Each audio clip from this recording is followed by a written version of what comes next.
सुवक्षोजकुम्भां सुधापूर्णकुम्भां रसादावलम्बां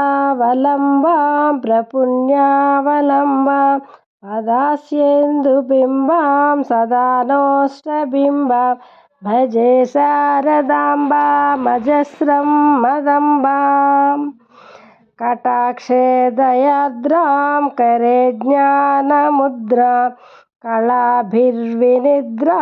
कलापैः सुभद्रां पुरस्त्रीं विनिद्रां पुरस्तुङ्गभद्रां भजे शारदाम्बामजस्रं मदम्बाम्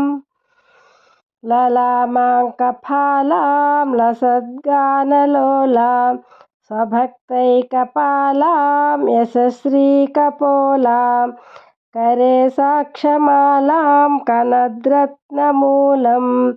भजे शारदाम्बामजस्रं मदम्बाम्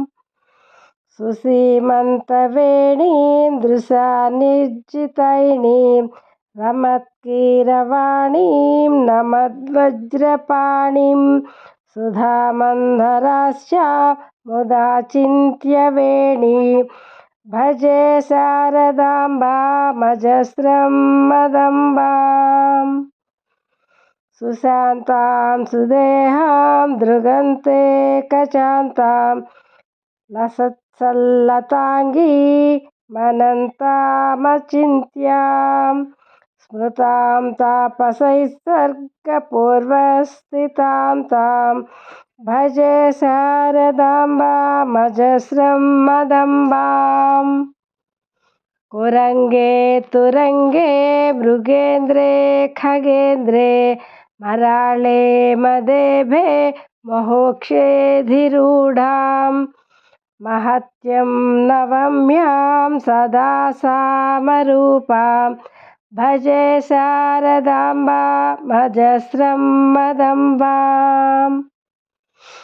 ज्वलत्कान्तिवह्निं जगन्मोहनाङ्गीं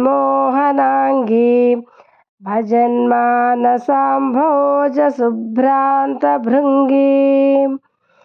निजस्तोत्रसङ्गीतनृत्यप्रसङ्गीं भजे शारदाम्बामजस्रं मदम्बाम् भवाम्भोजनेत्राजसम्पूज्यमानां लसन्मन्दहास प्रभावक्त्रचिह्नां